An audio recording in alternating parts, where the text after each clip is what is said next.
Welcome to qnawire. I'm just going to point out a few of the key features here and then come up with the equation. One of the features that I'm seeing is that you have a minimum at 2. I'm looking at the y value. It's a relative min, by the way. And then a maximum here, relative max, at -4. And I'm just going to put in a kind of a dotted line in here. And it does go back up.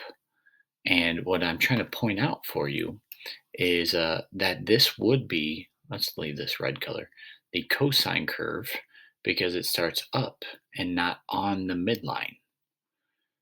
And because the sine curve would start on the midline. So um, the reason why I bring that up is because it's not the cosine curve that we're trying to graph. We're doing the reciprocal. So it's the secant curve because that's the reciprocal of cosine. And you can find the midline, the equation of the midline. I obviously drew it at -1, but that's because it's halfway between 2 and -4. So it's the average. That's how you would get -1.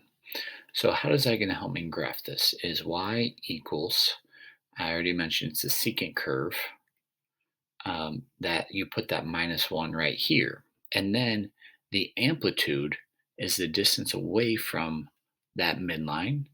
Whether you're doing a 2 minus -1 or -1 minus 4, that amplitude would be 3. And then the number that goes right here is the length, is based off the length of the period. We usually use b, and that b is equal to 2 pi divided by the length of the period.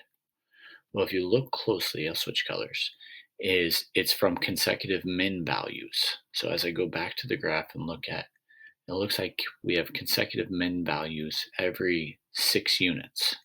So the curve is over here as well, and that's at 6, 2. So the length of the period would be 6. And so that would reduce because both those numbers are divisible by 2 to be pi over 3. Just put an x in there and then you should be fine. And instead of writing y equals, they write it as f of x equals. But that's not even a big deal.